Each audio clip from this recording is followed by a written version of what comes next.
وسلم عبده ورسوله والصلاة والسلام على رسولنا Muhammad sallallahu alaihi wasallam wa ala alihi wa sahbihi ajma'in amma ba'd. I give thanks to Allah subhanahu wa ta'ala. I glorify our Lord Him. I believe He's only worthy of worship. I believe He's the Lord of Lords, King of Kings, the giver of life, the taker of life.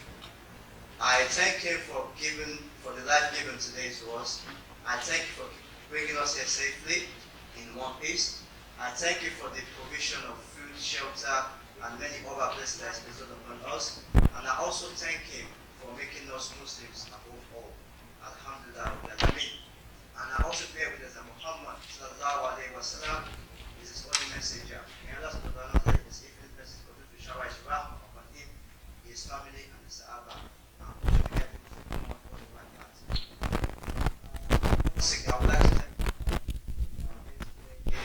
thank you for gracing us with your presence. I would like to apologize on behalf of the organizers and the executives.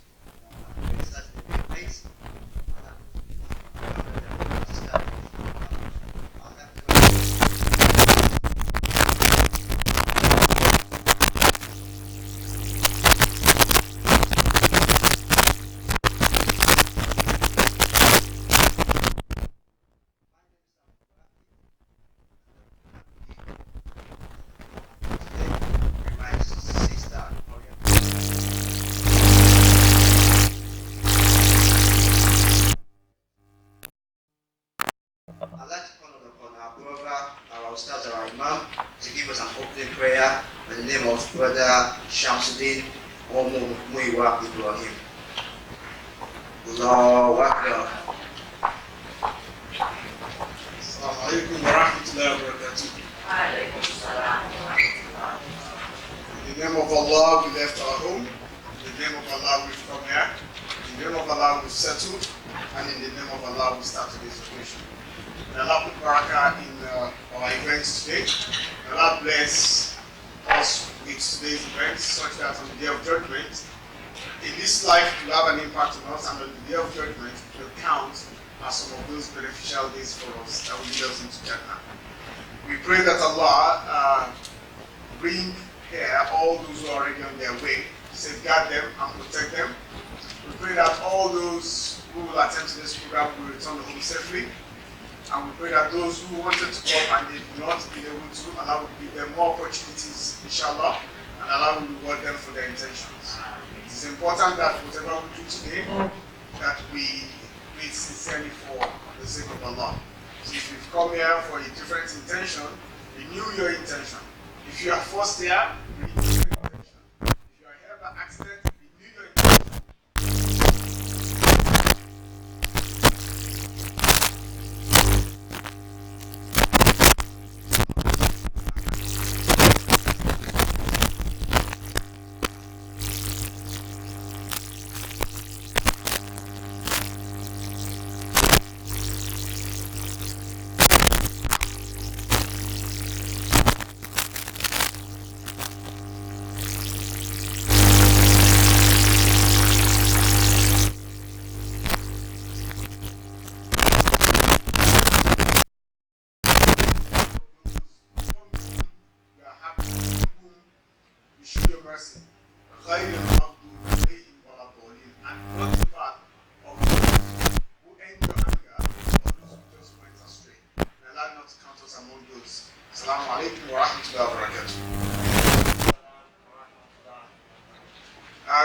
If you don't mind me doing this, I know you are settled where you are seated.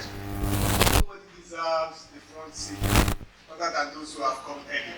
Don't put yourself behind. Please move to the front, occupy the first 3 rows, especially on the brother's side, and the sisters. Please occupy the front row. Don't let comers sit down. We'll take our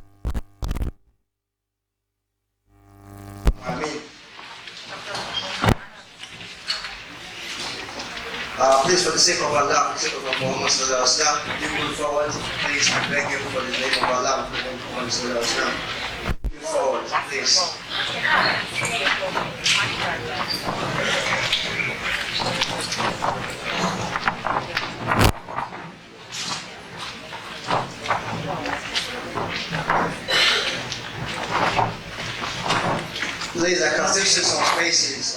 side, please come forward.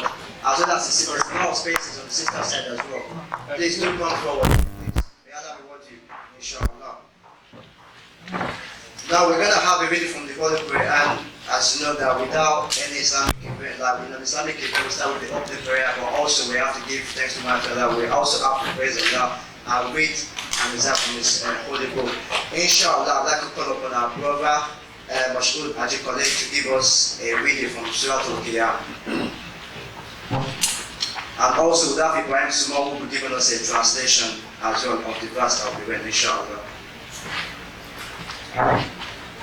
أعوذ بالله من الشيطان الرجيم بسم الله الرحمن الرحيم لا أقسم بيوم القيامة ولا أقسم بالنفس اللوامة أيحسب الإنسان أن لن نجمع عظامه بلى قادرين على أن نسوي بنانه بل يريد الإنسان ليفجر أمامه يسأل أيان يوم القيامة فإذا برق البصر وخسف القمر وجمع الشمس والقمر يقول الإنسان يومئذ أين المفر كلا لا وزر إلى ربك يومئذ المسر من المستقر ينبأ الإنسان يومئذ بما قدم وأخر بل الإنسان على نفسه بصيرا ولو ألقى معاذيره لا تحرك به لسانك لتأجل به إن علينا جمعه وقرآنه فإذا قرأناه فاتبع قرآنه ثم إن علينا بيانه كلا بل تحبون الآجلة. Nay, I swear by the day of resurrection. Nay, I swear by the accusing soul that this scripture is true. Thinketh man that we shall not assemble his bones? Yea, verily, we are able to restore his very fingers. But man would fain deny what is before him. He asketh, when will be this day of resurrection? But when sight is confounded, and the moon is eclipsed, and sun and moon are united, on that day man will cry, whither to flee? Alas, no refuge. Unto thy Lord is the recourse that day. On that day man is told that the tale of which he hath sent before him and left behind. Oh, but man is a telling witness against himself, although he tender his excuses. Stir not thy tongue herewith to hasten it. Lo, upon us the putting together thereof and the reading thereof. And when we read it, follow thou reading. Then lo, upon us the explanation thereof. Nay, but ye do love the fleeting now.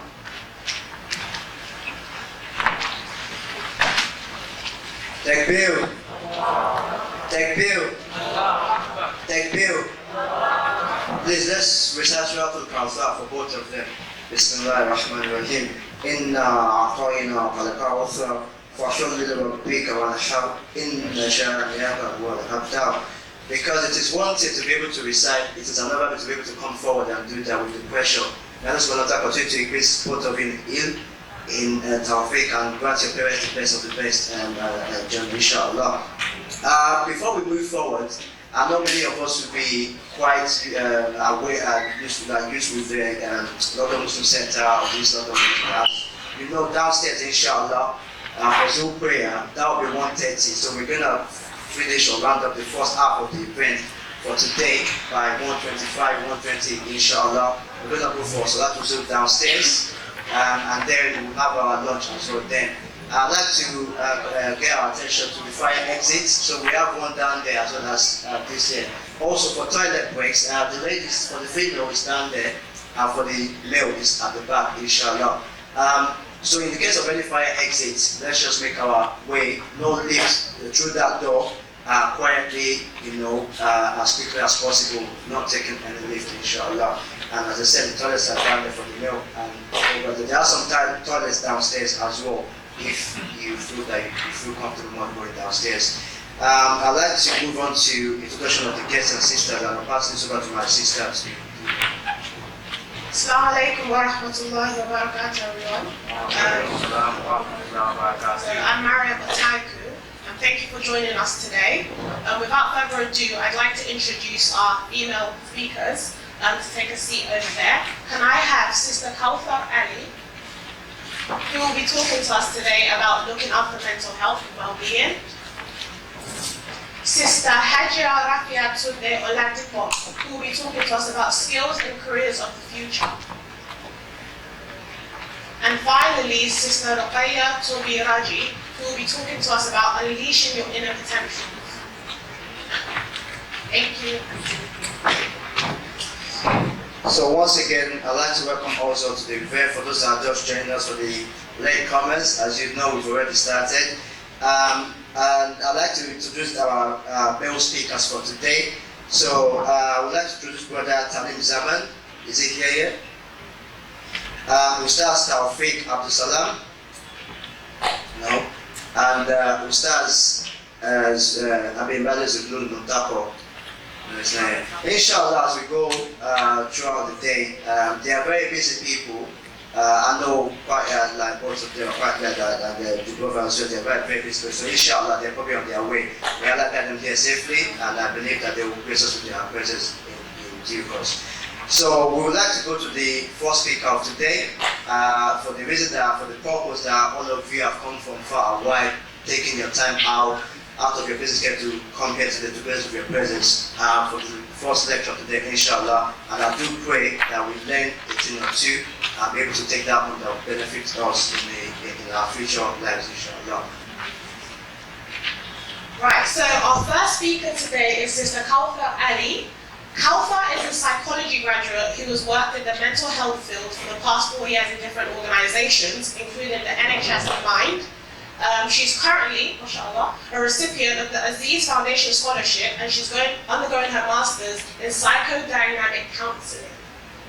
In particular, she's very passionate about examining mental health from a multidimensional perspective that looks at the role of race, faith, social, class, and discrimination, especially amongst the BME population. So without further ado, Sister Kauthar.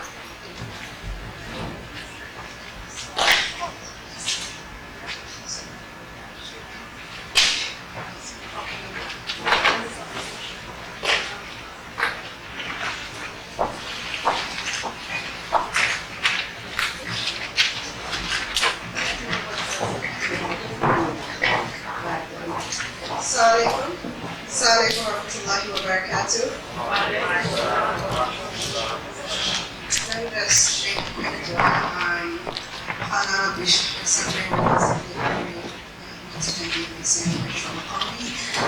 thank you all for coming today. The title of my talk is looking after mental and emotional well-being. So the first slide is just to kickstart your brains about what comes into our minds when we think about mental health. Sometimes, we might think of some of the words up here, we might think, is mental health about depression, is it anxiety, or is it slow, some negative words might come into mind, some positive words might come into mind. But I just want to put that out there so that we know kind of what we're dealing with and the stigma we're talking about when we talk about mental health. So the first thing I want to do is to actually define mental health. So mental health, described by the World Organization, basically means that so it's not just the absence of a mental disorder, it's defined by a state of well-being in which every individual realizes his or her own potential and can cope with the normal stresses of life, and work productively, fruitfully, and is able to make a contribution to his or her own community. A lot of the times we might think that, these people are mental, abnormal, and it's very clear-cut and simple. But everybody in this room, we all have mental health. Sometimes it's good, sometimes it's bad, depending on what happens in our life. But I also thought it's important to make those definitions very clear. And the definition of mental illness is when there is change, when there are health conditions involving changes in emotion, thinking, behavior, which usually means, there is an impact in your day-to-day life, there's an impact in your day-to-day functioning. So, talking about that, I kind of put this up here as a spectrum to describe to us kind of from the healthy side of the spectrum to like the most extreme side of the spectrum. So, on the healthy side of the spectrum, most of us, we have no fluctuations every day, but we're able to self-soothe ourselves. We're able to, whether it's talking to our family, eating some nice food, whatever we do, we're able to easily self-soothe ourselves very quickly. Then there's maybe a reaction, maybe something happens that we're not expecting. Maybe something unfortunate happens and all of a sudden we're feeling sad for a couple of days. But again, we're still able to self-soothe. And you can see on like the early part of that is saying self-care and social support. So it's more of things that we can all, we all have habits that help us to maintain good mental health. And I'll talk a bit more about that later on. But then there's also the other side of the spectrum where we're starting to have problems in our day-to-day functions. So I think that it starts getting injured. So maybe now waking up for work, getting your schoolwork done, different things that you used to find very easy to do all of a sudden are now becoming harder and harder to do. And then you have the most extreme side of the spectrum where maybe somebody is actually now diagnosed with a mental health disorder. But I think, as I said, it's really important to see that it's a spectrum. It's not just yes and no. And I'm sure that all of us in our life, we're going to continue going backwards and forward in that spectrum consistently. So another diagram, and this one kind of compares physical health and mental health, which I like because I think a lot of us find it easier to understand and empathize with physical health. So, like here it talks about, again, the healthy side of the spectrum and then like crisis. And in the healthy side of the spectrum, you have, all of us might experience headaches, we might get cut, we might get bruised. Just kind of the equivalent of, you might feel stressed one day, you might feel anxious one day, but again, you're able to soothe yourself. And I just personally like this diagram because I think it makes us think like, okay, like on the crisis side when it talks about car accident, if somebody had a car accident, even if, let's say, they were on their phone or they were doing something, we would still have empathy for that person, that, oh my God, they've gone through this massive accident. Would we have the same empathy if the person was, having suicidal thoughts or having panic attacks or, so just to kind of compare and see how do we react if somebody tells us one thing, but it's physical health compared to mental health. So, I also wanted to talk about how different people show distress. Not everybody might feel sad or, their mental distress is so obvious as we, like all of those things I was talking about, feeling anxious and feeling hopeless, that might not manifest in the same way for everyone. And I think it's really important, talking to like the majority Nigerian audience, that we put in line that a lot of people, the way their emotions come out can come out physiologically in their body. So for example, some people, they might get headaches, they might get a lot of pains, they don't understand why they're getting a lot of pains, a lot of migraines. They go to the doctor says, well, there's nothing wrong with you, we've had all our checks. And research has actually shown that BME people come to doctors a lot with physiological problems that are actually psychological problems. Probably because the way we might think, or in our cultures, the way we think about emotions and mental health is a bit different from the Western world. And I wanted to give an example of this. So, for example, in Yoruba, we have, when we think about emotional words in Yoruba, like Ibinu, or if we think about Idunu, a lot of Yoruba words when it comes to emotions, they have the word "nuga," which I find very interesting because it's kind of speaking about something inside, it's speaking about something like with your stomach or inside. And when you think about that, that is telling me something about the way that culture thinks about emotions. that the whole just think about emotions as something that affects the body and mind. It's not something that is isolated. And I think it's really important that we don't, not just look at mental health from, oh, it's something like, obvious that somebody would be going through mental distress. Your body also tells you a lot. A lot of people have panic attacks. A lot of people, their body reacts, but their mind doesn't necessarily react because they might not have the words or language to convey in that particular way.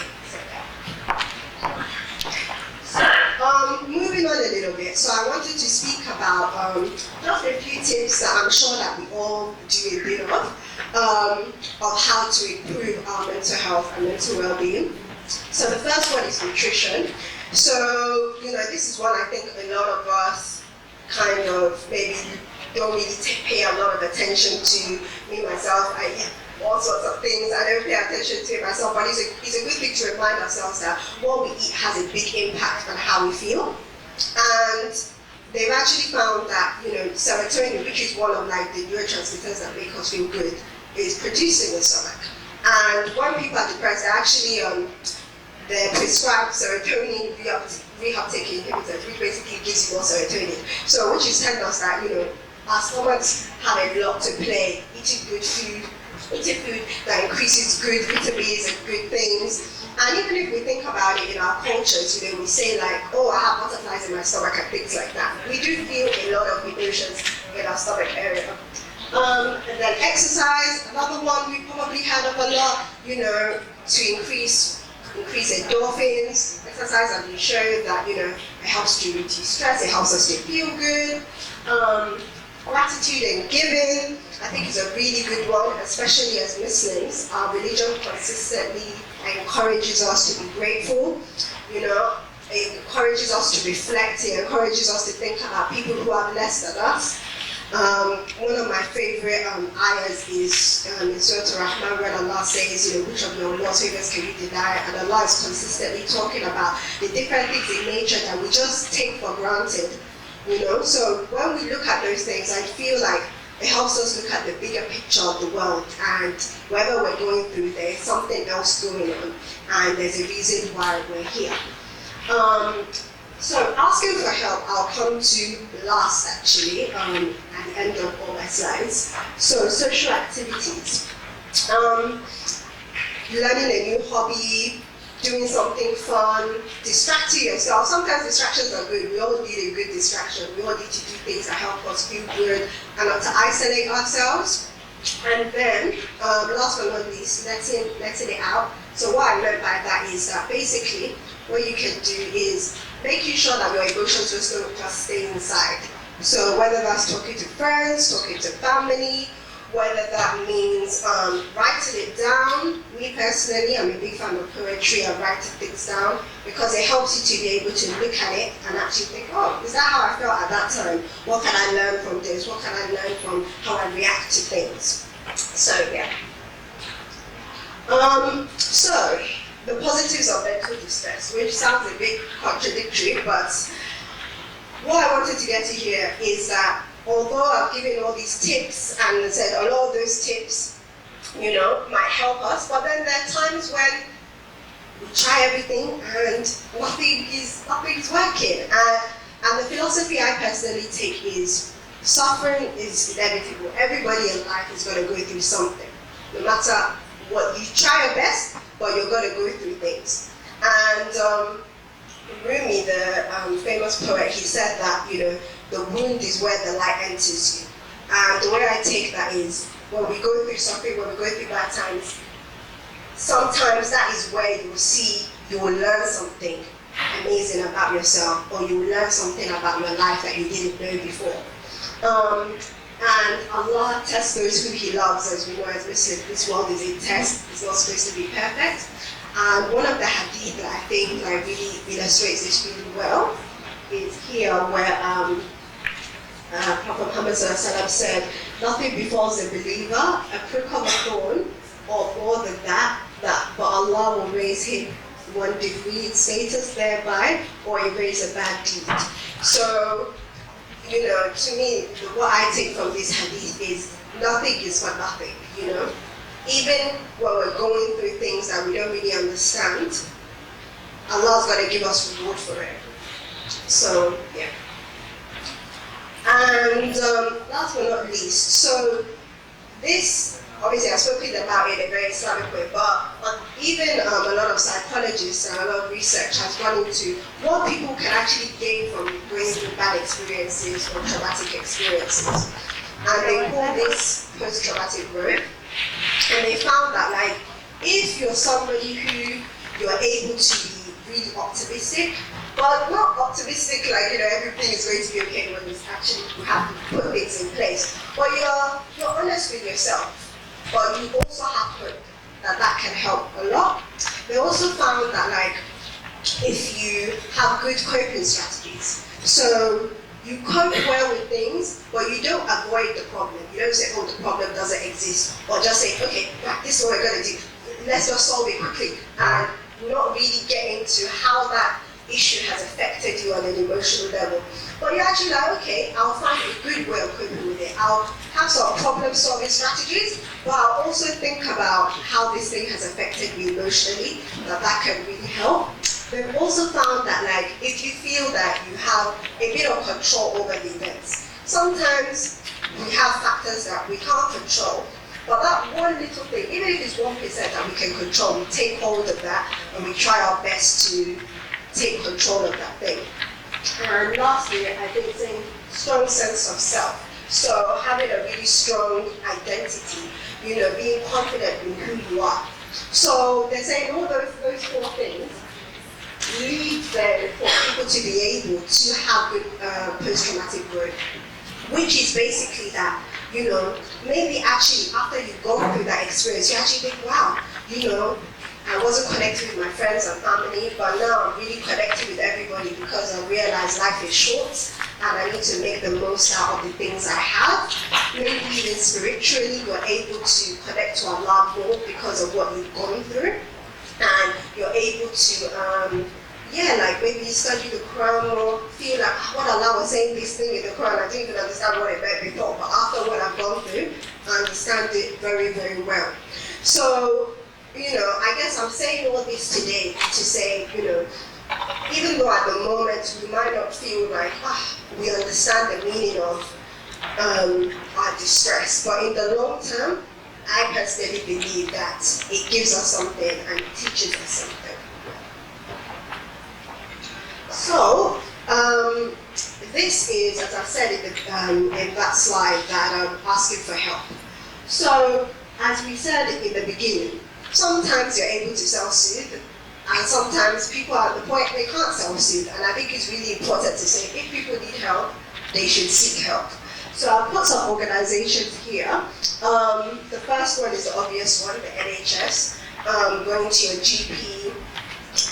Every area has this thing called IAP, which is like improving access to psychological therapies. The only issue with the NHS is usually it's very short. Most people will get medication on 6 sessions, and if you have very complex issues, 6 sessions is not enough.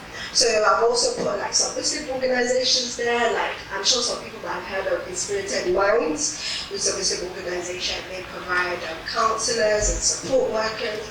There's also the Muslim Youth Helpline, which is really good because sometimes you don't feel confident enough to go and speak to someone face to face. You just want to speak to somebody on the phone or online, which I think is really good.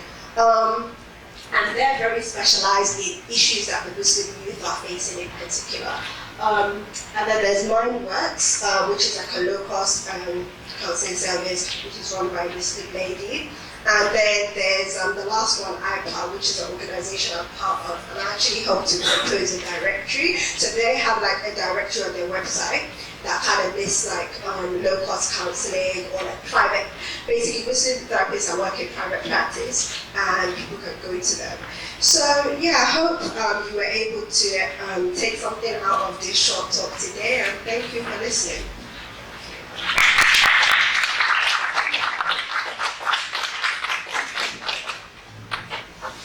Thank you to Sister Kalfa for that engaging talk. I'd just like to add something to the youth today and generally. If you ever feel like you'll have any issues with mental health, it isn't something to be shy about or embarrassed about. Speak to someone that you trust, or as Sister Kalfa has highlighted here, there are a number of organisations that you can turn to. So may Allah make it easy for us. And I'll just give the audience a chance to ask any questions they may have for Sister Kalfa. Anyone? Any questions? No? Not really a question. Okay. I'm not too sure we can. If you can, before the end of the event or during the break, I'll put this slide up, and then if you have a phone or something, you can take a picture or make notes. But unfortunately, we don't have any physical copies. Sorry about that. Questions? She made reference to PID population, what does that mean? Well, it just means black and minority. Yeah, black and ethnic minority, basically.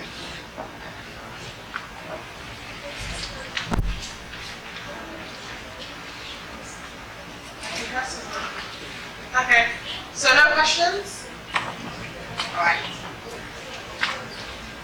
Before we move on to the next speaker, I'd like to call on our brother, one of our speakers today, Brother Talim Zaman, to please come forward to take a seat on the table. Jazakallah khair. And just adding up to the sister, because mashallah for that beautiful topic, and this is some of our youth that we would like to showcase that she's a professional. It doesn't mean that we can be Muslim. We can be Muslim as well as lead a fulfilling, happy and motivated life. We can thrive in this world as well as be able to attend the Akhirah. However, there are some that they go through this every day, but they feel shy.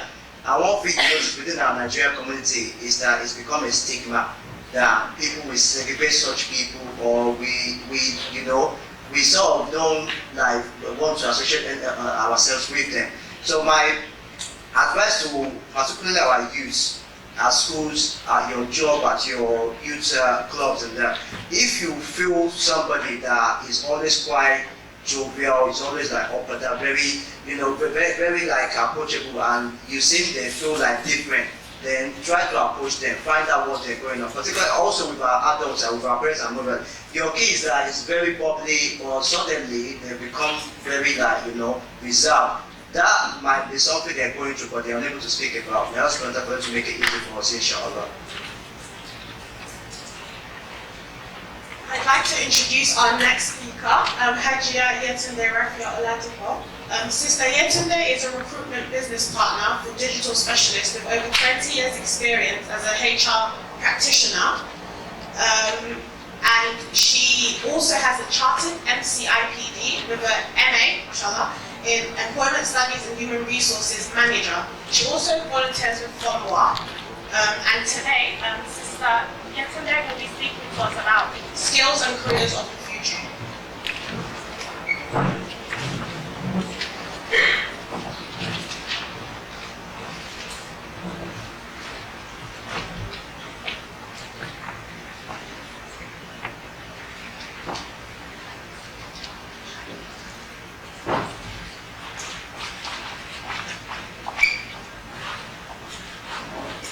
أعوذ بالله من الشيطان الرجيم بسم الله الرحمن الرحيم الحمد لله رب العالمين اللهم صل على سيدنا محمد وعلى آله وصحبه وسلم رب اشرح لي صدري ويسر لي أمري واحلل عقدة من لساني يفقهوا قولي. Assalamu alaikum, brothers and sisters. I don't like doing this at every FOMWA event where I have to speak. Assalamu alaikum, brothers and sisters. I don't have any slides I'm going to talk through because I really want to see your faces when I'm speaking to you today. So I want to take you on a journey, an exciting journey into the future. It's an exciting journey to the future of skills and careers. But as I'm going to be your guide, I need to introduce myself. There's some things in there that the sister hasn't told you about. I want to introduce myself about my own journey so that you can follow me through. We may have some bumps and smooth parts of the way. It's okay, we're all together, so that's fine. So let me introduce myself. I am a daughter. I'm a sister. I'm a mother. I'm a teacher. And as I said, I'm a HR manager.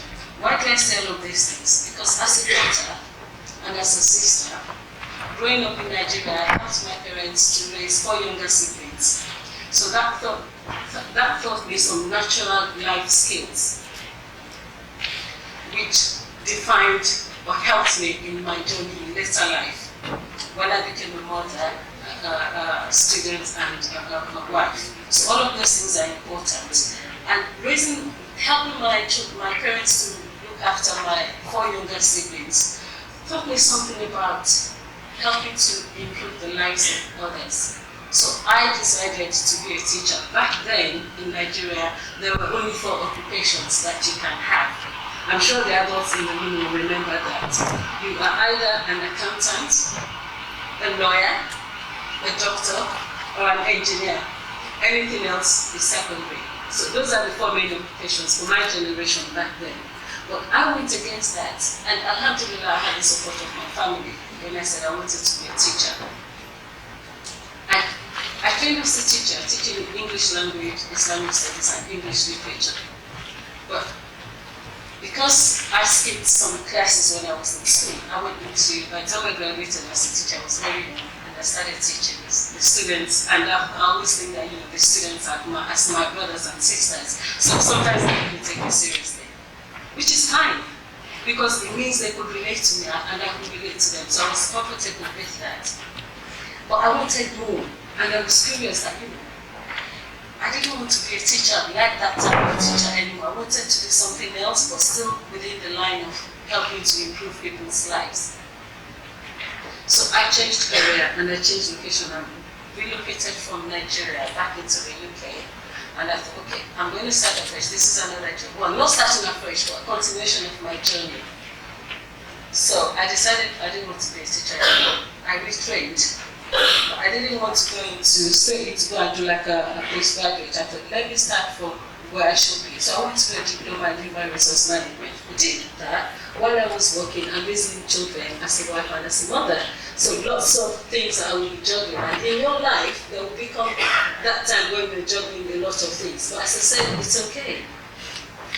So, and then I did my postgraduate, my master's in employment studies and HRM. The reason I did a combined master's was I didn't want to just do HRM or human resource management. I wanted to understand what are the things that need to happen before people go into work. So I chose employment studies. And alhamdulillah, I'm glad that I did. Because straight after my master's, so I wanted to do my master's when my younger daughter was just born. So 5 months old baby, a 4-year-old daughter, being a wife, and then going to uni to do my master's. A master's I would normally take 2 years. I did it in 6 months intensive because I didn't want to prolong it. I was that passionate for learning. As soon as I finished my master's, I changed jobs. I moved out of a human resource management role, went to education. And the feedback I got from my interview in that first role really helps me. So whenever you find yourself as a leader, because you will be in the future, make sure you have good communication skills. Let people know what they need to know at the right time if you want to carry people along with you. My manager told me, he said, do you know why I selected you for this job? Because at the interview, she said, everything I said was just too good. There has to be something that I cannot answer. And that really raised my curiosity more. To say, what is it? What is it? So in an open plan office, everybody, not just me, was listening. And I thought, God, she's really going to share me. But I thought, hang on a minute, she's not, because she's telling me something good. And people need to hear that. She said, at the end of the day, a question that was not what they planned to ask was, what did I think was important? Education or employment? Without thinking twice, I said both. Because you need a good education which will create that solid foundation for you to be able to have sustainable employment in the future. She reminded me of what I said, and since that day, it stuck on my mind. That was over 20 years ago. And alhamdulillah, I went into that job with a 30-day, 60-day, 90-day plan. As soon as I had that feedback, scrap that plan. My day one begins, my 100 day begins straight away. So the importance of feedback. Even when things don't go well, you need to hear that. But when things don't go well, take it as feedback for you to do better. Not that you have failed. Because there will be times when things don't go well. But when you hear that, take it as, okay, I need to do better. But when you hear something really good, use that as a springboard to do more, to do even more. Okay? So, I said all of those things to you, and as my children were growing up, I took them along my journey. School meetings where I can, my holiday entitlement at work were really not for me, it was really for the children. And you will find yourself growing up. I know we're talking about skills and career, I will make the connection with you. Just follow me, okay? Stay with me. So whenever they do, we'll have video games. Sometimes I'll go through it before them, sometimes we'll do it together. I love Sims, thanks to my children. And now I know that these days you have, is it Fortnite? Am I right? Is there a game called Fortnite? Yes? Okay. So I still have a lesson. So the reason I have shared this journey with you is because you need to, your life is a journey and you will pick up a lot of skills there. And those skills are the things that will define your core ethics. And what are those core ethics? I call them the 3 Fs. You have faith, family, and focus. Those are the 3 things, faith, family, and focus. Those are the 3 things that will help you to be true to yourself. And you will know, when you see something external, will help you to say, actually, that's against my core. I mean, this is my limit, I will not go there. So that's really important. I picked up from those experiences, life skills, which you should be doing as you're growing up as well. There are things you do that will help to define or help to shape you in the future. So life skills, values and beliefs, and ability to adapt to change, because that's something you need to do. For me, in that journey, is adapting from being a sister, being a daughter, to a sister, to a wife, a mother, and then, all the things that I'm doing now, leaving one country to another. That's really important, skills to keep, because globalization is happening. Some of you are studying degrees now that involve studying abroad, right? So this is really important. And the journey that I have just taken you through now, what does that mean? What has that got to do with skills and careers of the future? It's because a lot of things are happening now. 61 to 65% of the jobs that a lot of you will do have not been created at all. So how do you prepare for something that has not been created? 35% of the core skills that you're going to need will be changing. If people who are digital literate now, in 5 years time, you need to develop, you need to upgrade those digital skills. So those things are changing. So now let's talk about the things behind the figures that I've just mentioned in terms of the future. What are the things that are happening? A lot of things are happening now. And when we look at the trend, these are the things that are shaping how we, in employment and skills and careers, can predict what's going to happen in the future as far as is humanly possible. We have disruptive technology. That includes things like machine learning, robots, changing the way we work, the way we learn, the way we live, health technology is changing. We have augmented reality. How many? I'm sure a number of you in the room have. Maybe when you want to buy something online, you can try it online, right? That's augmented reality, where you can try something without actually physically seeing it. So that's changing. So these are the things that are disrupting technology.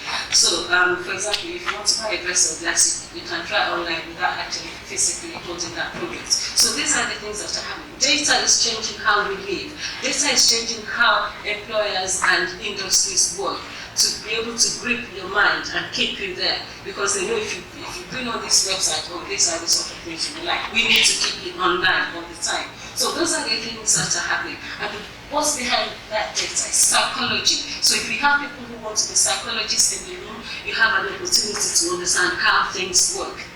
Because it's human skills and human intelligence that have been used to develop the artificial intelligence that we are learning now. Robots are taking over as well. Well, not taking over, but I see humans and robots working together in future. One cannot exist without the other. And there are some jobs that will disappear, and we are beginning to see those things happening. Politics is another thing that's changing. We have some politicians now that sometimes we wonder, are we on the same planet? But that is the reality of life. Those things are changing. They are affecting how, policies and things that affect our day-to-day life. There are also social attitudes and social engineering. And my God, this is very, very important. I'm glad that my sister spoke about mental health and well-being, because there are things there on social media. If you are not disciplined, you will be hooked, and you need to get out of that. So everything that's there, within the psychology behind this, is, we need to keep people's attention, we need to keep them here. And those things are superficial. They do not develop your iman sometimes if you go to the wrong platform, but you need to develop a strong, mentality to be able to say, okay, I'm going to spend 2 hours on this, for this purpose. Once it's on, I'm done. Initially, technology sometimes, when you were young, I started as a toy, and then decided as something that you're used to it. But now we're beginning to see it as a threat. Sometimes not only to jobs, but to the human mind, if used incorrectly. Economy is changing as well, so there's not a lot of money around, and we're having digital currencies. Is it Bitcoins coming through? So those are the things that are changing now. Even the environment is changing, climate is changing. A lot of people, especially in the younger generation, are thinking more about sustainability, the environment and those things. These are the things that are the trends that are affecting the future. So what does that mean for us? In terms of which type of jobs we will do, given what I said earlier with that, it's been predicted that about 61 to 65% of jobs in the future have not been created. What does that mean? Well, Allah knows the future, we don't, but as I said, from the things we know now, we can at least maybe estimate or give a prediction to a limited degree about the sort of jobs that would happen and that would be more important in the future. Not be created, I'm saying more important, because I don't know what will happen. But given what we know now, I've got a number of jobs here, about 9 or 10 of them. Teachers, those who are teaching or in education will be really important, because they're the ones in the foundation. Remember my journey? And then therapists, whether you are a physiotherapist or sports therapy, that's really important. The hospitality industry will grow, because the way we consume food is changing. How food is being prepared is changing. Food tech is changing. Engineers of all shapes and sizes, because the society is changing. I talked earlier on about sustainability. So engineers will need to look at creating sustainable material without causing too much damage to the environment. Engineers of all shapes and sizes. Digital technology, digital and technology specialists, these are the people behind the software, the apps, and everything that we use. So if you know how to code and you want to use that, start learning how to do it. It's about solving problems. That's the thing behind it. It's about solving problem. There are also healthcare and social care professionals. That is really important, because and I put psychologists in there, doctors, we will continue to have doctors, but the way they work and the scope of their work will change in the future. The same thing as social workers, the scope and how they work and the tools that they use will change in the future. The same way as people in the arts and creative industry, the gig economy, that's going to change the same. Drivers, well, driving will still be there, but we've got drone technology. So think of your Amazon, which somebody delivers maybe a drone delivery in 10 minutes time, and will become a practice. Sales and marketing as well are really important jobs that would be there. But again, the scope and technology for this will change.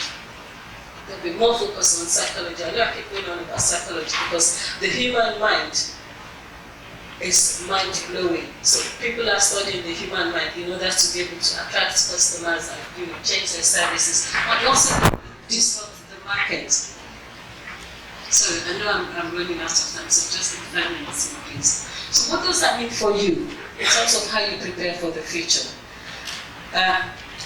There's technology which has changed the way we work and everything. But behind that technology are the human skills. So you need to find ways of what are you good at, and then keep doing that better. Where do you want to be, and then look at the human skills you want to develop. I will come to mention some of these things as well.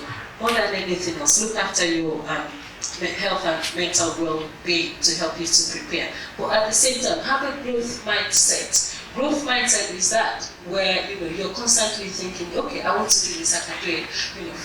Failure is not an option. Failure is an option because failure, as I said, is feedback that will help you to do something better. So to continue to learn rather than somebody. And I know for ethnic minority people, you will get a lot of feedback because society generally, I'm speaking in general terms, society generally thinks that, okay, there's low expectations of ethnic minority students. It shouldn't be like that.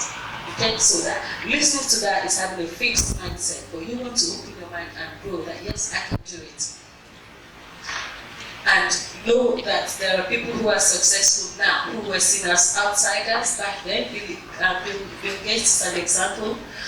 Richard Branson is an example. He failed at many things so many times, failed in quotes, but he used that to springboard and diversify. So you can do that as well.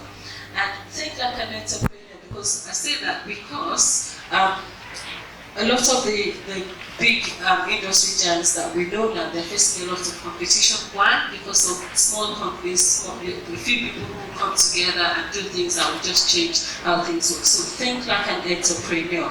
But more than anything else, in all of this put together is having your continuous development plan. Have a plan of what you want to do. And in that plan, include religious scholarship. Learn about Islam, because that will keep you going. We have a lot of things that are happening now that are against Islam, but we can't escape those things, but we can't escape them by preparing yourself, your religious scholarship, and volunteer as well. That's about the act of giving back. So to summarize strategies for preparing is seek careers guidance, create or join relevant networks where you can contribute, give yourself quality visibility. Quality visibility. That's, for example, physically and online. Be careful of your digital footprint, what you put out there, because those things, social influence is becoming really important now. So make social influence for the right reasons. Also, self-directed learning. You need to have a passion for learning good things. And when you learn those things, try to use them as quickly as possible. So in summary, we've been on this journey, so the things I want you to take away from this is to have an action plan, because there's no point standing there and talking all the time. Have an action plan that will help you. An action plan that will cover 4 things, really. 1 are your core ethics. What are your core ethics? Faith, family, and your focus. Develop the human skills. Which human skills do you want to develop? Communication, leadership, emotional intelligence, digital literacy. You need to continuously develop those skills because they continuously change, society is changing. And also learn to use technology wisely. And then build a career portfolio. And I say portfolio because one thing, there's no job for life. I've showed you my journey. First as a teacher, now I'm working as a chartered professional HR manager. I'm also doing other things, leading a voluntary organization with about 4,000 people in London. At the same time, I have my own small company. So have a career portfolio. That is the way forward. And may Allah help us to do that. Jazakallah khairan.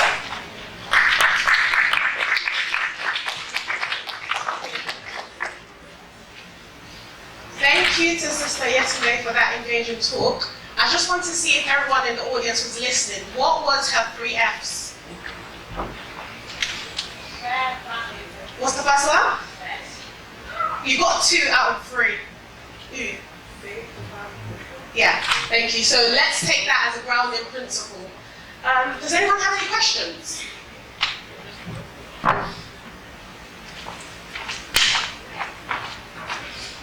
Yeah, so this one talks, you spoke about skills that we should develop for.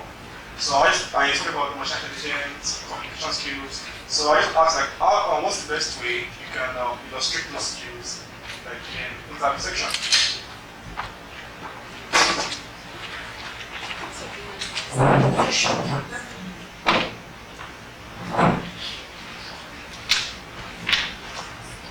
Now, those skills that I mentioned for the future, I've spoken about it because those are the human skills. Regardless of the job you do in the future, you will need those things.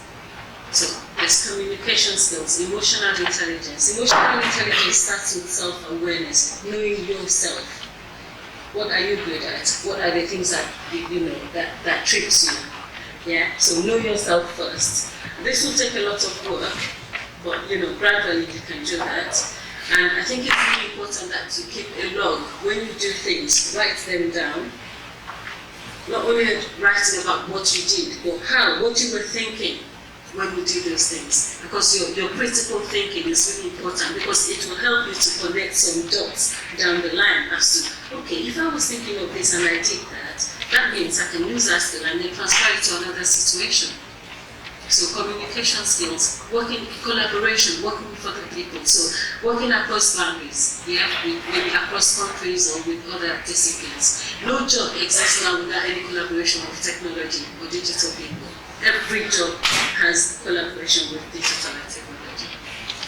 Does that answer your question? Yeah, I was going to ask how do you illustrate skills in that?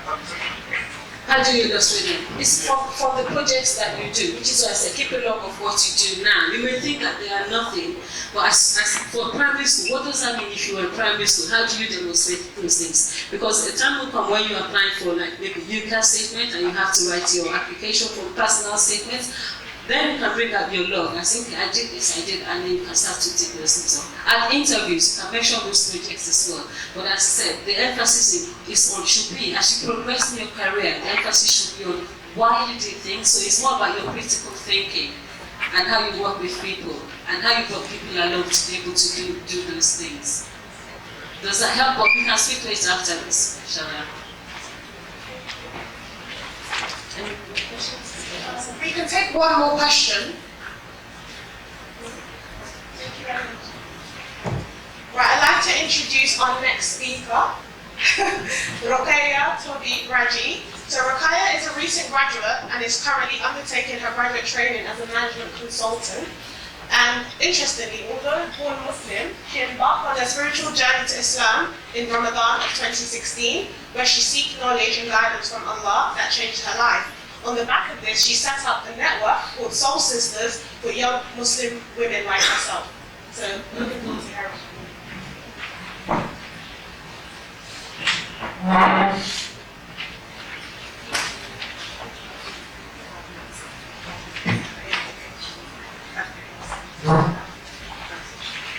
Assalamu alaikum warahmatullahi wabarakatuh.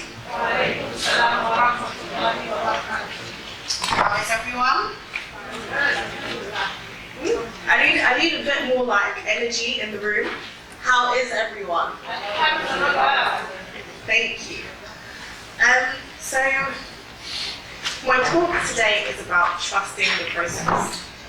And for me, that means relying and trusting in God's plan. So all of us in this room, we all have hopes and we all have dreams. What we want to do 5 years from now, 10 years from now, where we want to be, who we want to be going for. And within that, they're all good things. And we put them in dua and we pray, like, Ya Allah, please allow me to be this person. Ya Allah, allow this to come through. But within that process, what happens from the time that we put it in dua and we let go of that hope or those dreams? And that's what I'm going to talk to you today about. So at the end of the day, we all plan and hope for what we want to be and what we want to do. But at the end of the day, we have no control over those things. We put our hope and our dreams in Allah subhanahu wa ta'ala, who is the all-knowing, the all-seeing. He says be, and it is. There's only so much that we can do physically, and we have to leave the rest up to God. In regards to that, there are certain aspects and certain characteristics that we have to have when we have those hopes and dreams. For one, we don't need to be so attached to them. I say this because sometimes we can plan, but God is the best of planners. There are things that happen in our lives where we ask God for something, but He gives us something better.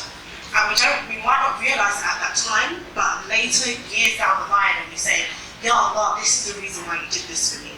This is the reason why this happened. If it wasn't for the rejection here, I wouldn't be where I am now. And let me tell you a story. When I graduated from uni 2 years ago now, I left university with only one job interview. I was one of those people who made sure that every organisation presentation evening, I was there, the front row and centre. I made sure that I was known by all the graduate recruitments and made sure that any application or any opportunities of volunteering, I was there. So when I left university with only one interview, I was disappointed. I'd done this journey from the start, from before I even started uni to now leaving university. I thought I had it all planned out. I wanted to leave university, have my internship, leave university with a grad job, and hey ho, on my way. But that didn't go exactly to plan. For me, with that one interview, I made sure I prepared for it, and I made sure I did my hardest. But in the end, that interview did not come to pass, and I didn't get the job. In that same week, which I didn't get that job, I didn't say anything because my prayer was always, God, if this is for me, then allow it to be fine. If it's not for me, then God, please take it away. And I think that prayer is so important because I wouldn't want anything that's not of my destiny, not something that God has planned for me, because I believe that the things that God has planned for you, He puts barakah in them. And if it is not of your destiny, then you won't succeed as well as you hope you will. In that same week that I got rejected on the Tuesday, and I said, as soon as I got that phone call and they told me I wasn't successful, I said, Alhamdulillah, because at the end of the day, I don't want something that's not for me. By Thursday, that same week, I got another job interview. And they asked me to come in, and I said, you know what, Ya Allah, I put it in your hands. If it's meant for me, then Ya Allah, allow it to come to pass. If it's not meant for me, then put me in the direction of something that is. 1 week later, I got my job interview, and I passed, and that is where I am now. And I tell you that story because sometimes we are disappointed we're disappointed when our hopes and dreams don't come to pass. And sometimes they are a blessing.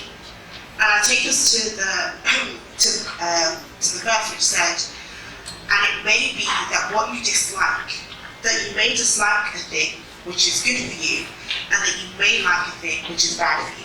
Allah knows, but you do not know. And that is Surah Al-Baqarah, 2 verses 216. And for me, it's God will give you what you need, not what you want. I'm going to say that again. God will give you what you need and not what you want. Because at the end of the day, He is the all-knowing. Anything that we're praying for, anything that's in our heart, God already knows. And if we truly have faith in that, and we believe in that, then will He not do the best for us? Will He not have the best plan for us and for our destinies? And I take you to a story. It came to me yesterday as I was reading Surah Al-Kahf and the story of Musa alayhi salam, where he was following a man, I think his name is Khidr, and the man said to him, okay, before I take you on this journey, you need to have patience with me. You need to don't ask me any questions, just have patience. And Musa alayhi salam said, yes, okay, absolutely, I can have patience, that's fine. And as they were going along, there were certain incidents or things that came along in that journey. And Musa alayhi salam didn't understand at that point in time what they were. And he asked him, okay, why did you do that? And he said, I thought I told you to have patience. The second incident came. He said, but why did you do that? I don't understand. Why would you let that young boy? He said, I told you to have patience. Musa alayhi salam at this point said, okay, promise, at this point, no more questions, I'll have patience. If I don't have the patience, I'll ask any more questions, then fine, you can let me go. So the last incident came, and Musa alayhi salam said, why did you just build that wall? They weren't nice to us, what's going on? And at this point, the teacher turns around to him and says, okay, this is where our journey ends. And at this point, he explains to him the reasons as to why every single incident happened. And it was only through the knowledge that Allah gave him, that he was actually able to express that. And from that story holds tight to me, because sometimes things happen and we may not know the reason as to why they happen. And only God knows. There are reasons that we may not be able to see with our own eyes, but God knows. And trusting in that process, trusting in that plan, and knowing that regardless of what's going to happen, God has got me. And that is a reassurance that we should all have in this room. And I say in terms of exams, job interviews, even marriage and big life decisions, we can pray and we have to make sure that we also do our best to make sure that those things come to pass also. You can't just say, I'm just going to lie in my bed and hope I get a job interview. That's not going to happen. You need to make sure you're still doing those applications, you're still being present, and you're still being consistent. And then we give our hope in Allah and trust in Allah that whatever is going to happen will happen, if that's by His will. And I think another thing that I will emphasize is your reaction when things don't go to plan. Are you disappointed? Are you angry at Allah? And I say this because sometimes in that moment in time, in our own bubbles, we have hopes and we have dreams, and if they don't come to plan, then everything in our mind messes up. That's not how I wanted it. It should have been this way. I should have got that. But at the end of the day, Allah knows best. And trusting that, okay, if this is not meant for me, then alhamdulillah rabbi alameen, because it's not in my destiny, and it's not what God had planned. And if it does go to pass, then also say alhamdulillah rabbi alameen and ask God to put His barakah in it. Ask God to put His barakah in it, because there are so many occasions that we do things, but without God's barakah, they won't succeed, and we'll be wondering, why is this not working? My friend down the street's doing the exact same thing and she's getting customers. But it's the fact that if we don't ask for that barakah, then nothing can come to plan. And I say that especially if there's a lot of students in here. If your friend's getting A's and A stars and she's getting all the universities that she applied for, you also got A stars and A's. But at the same time, you're not getting those university applications, or you're not getting those acceptance. Remember to always ask God to put barakah in it. So I leave you with the fact that, so there was a hadith which was reported that a man said to the Prophet ﷺ, should I tie my camel and trust in Allah, or should I leave her untied and trust in Allah subhanahu wa ta'ala? The Prophet ﷺ said, tie her and trust in Allah. So I leave you with that and I say, do your best, but also trust in Allah. Thank you. Assalamu alaikum.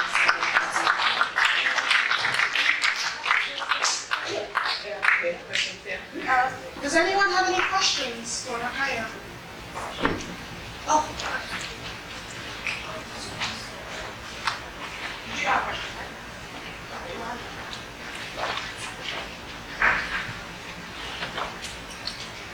Musa alayhi salam not have any patience with kids. Yeah. You said that. Why didn't Musa alayhi salam have any patience with Kibble?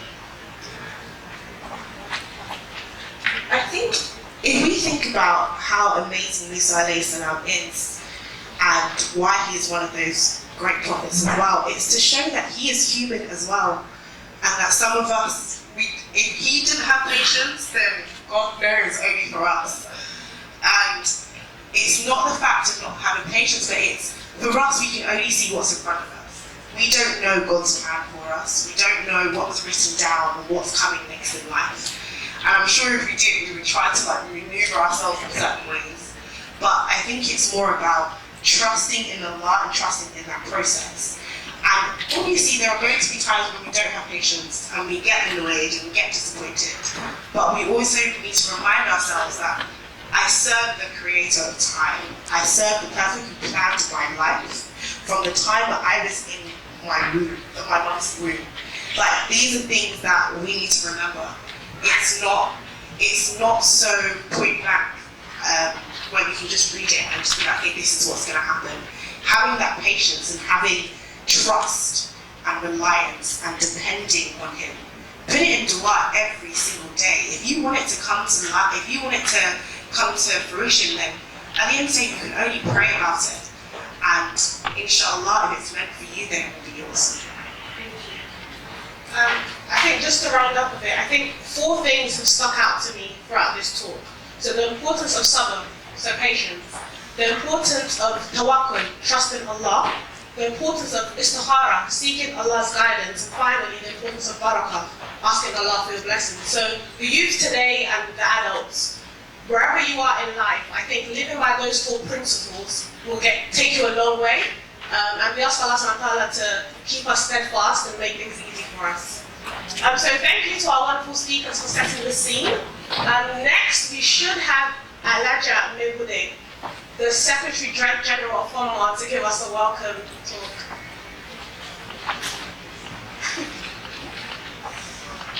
She's coming.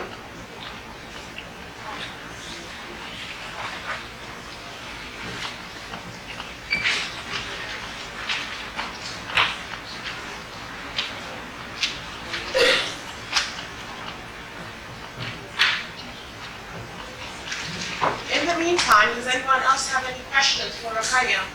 Because I'm sure you're all in the process, some of you at least, applying to uni, grad schemes. You can ask me about the application process, university, graduate life, the transition between that. You can talk to her after as well if you don't want to. Yeah, you can. Yeah.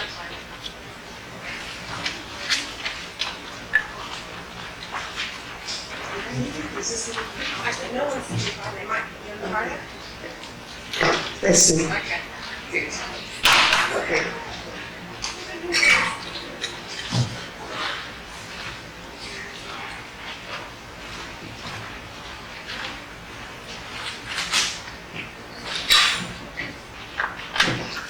Okay, أعوذ بالله من الشيطان الرجيم بسم الله الرحمن الرحيم الصلاة والسلام على رسول الله محمد صلى الله عليه وسلم.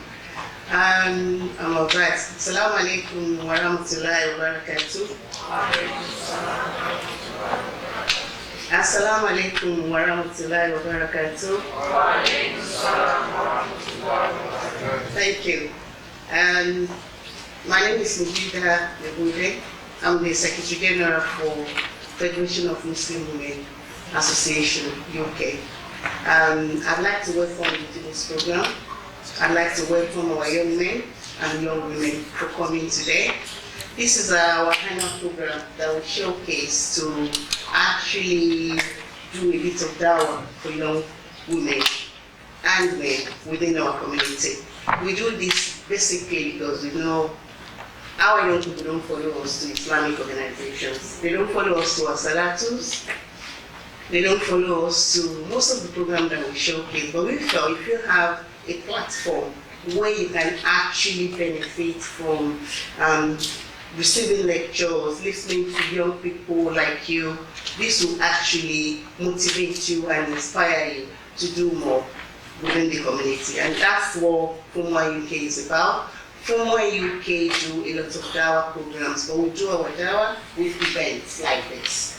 We do have Women Congress as well, which we've done in March. So this is our annual youth conference, and then inshallah, come October, we're going to run Married and Family Life Conference, which will be for mommies and daddies and young people who are married amongst you. So like I said, I really am glad to welcome you today.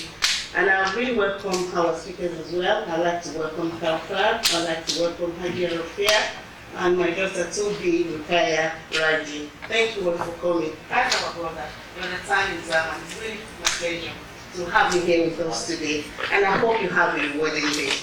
Basically, we don't do nothing but dawah, like I said. And I hope you will find today beneficial and rewarding. Whatever you listen to, think about it. Have a reflection.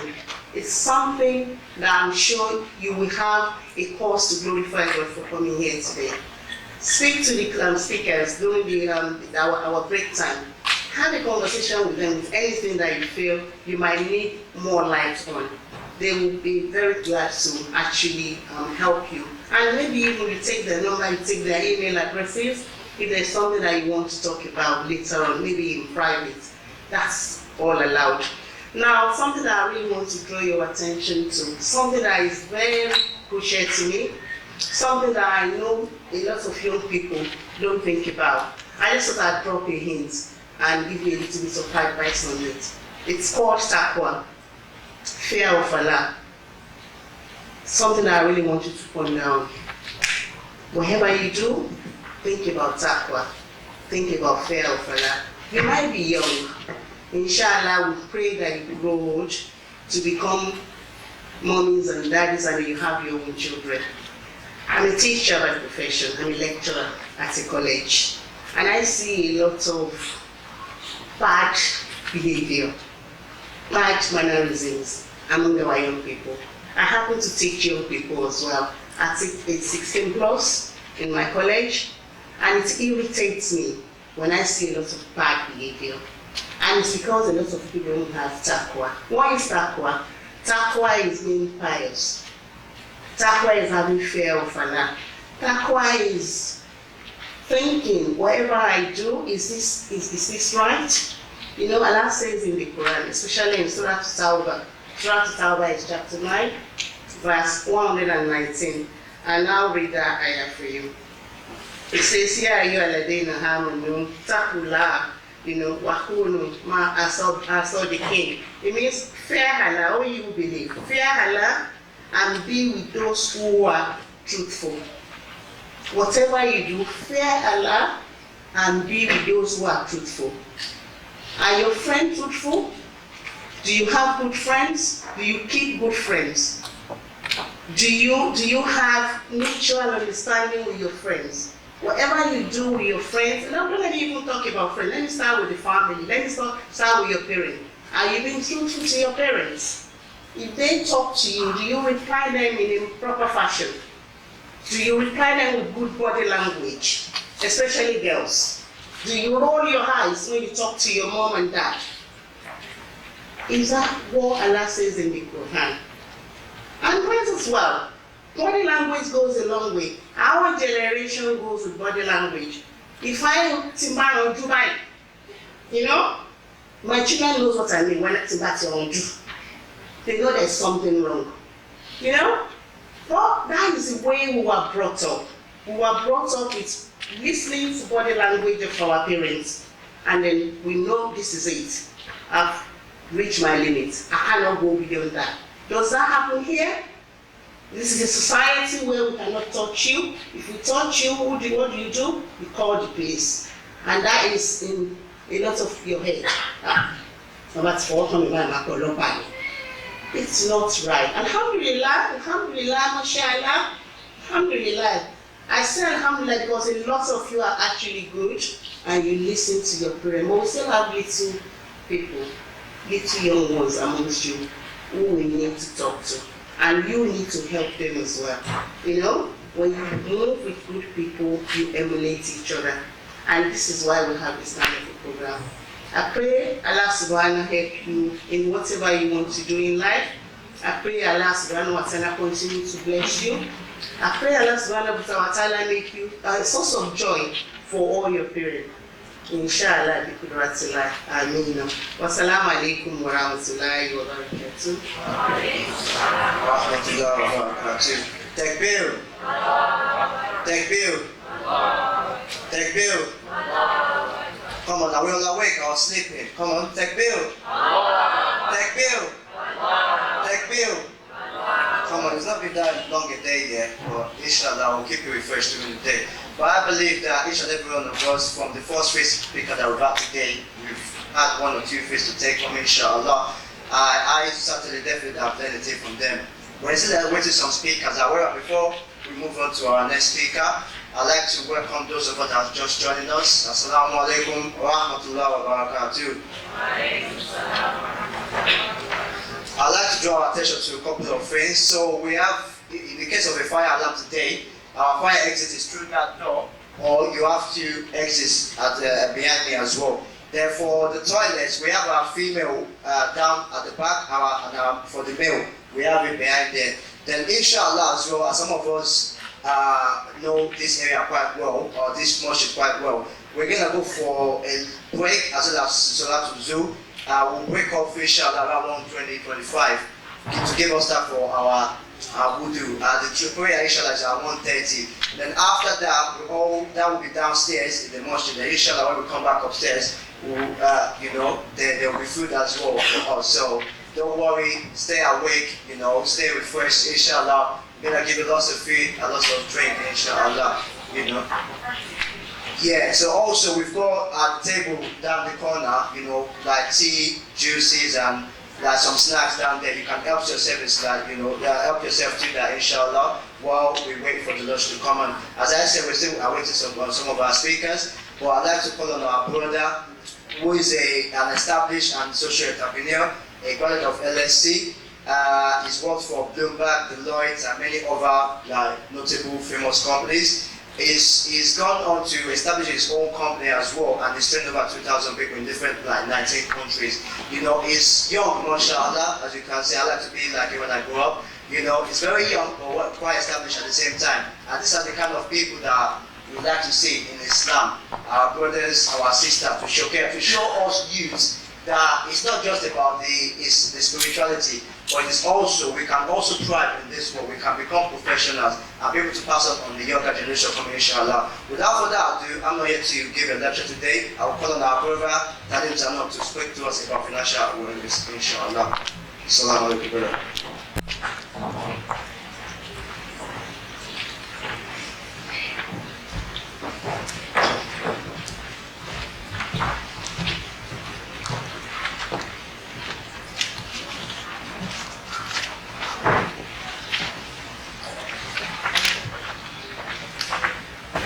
السلام عليكم ورحمة الله وبركاته. ربي اشرح لي صدري ويسر لي أمري واحلل عقدة من لساني يفقهوا قولي. Today I have been asked to speak to you about financial awareness, and what that means to me is money. So because we're going to speak about such an important topic, I need all of you to stand up for a second. I'm going to come and check your pockets. Right. Fantastic. Let's have a big stretch upward. Excellent. Sideways. Is any money falling? No. Can we go to the left? Any money falling? Okay, so this room needs a bit more money.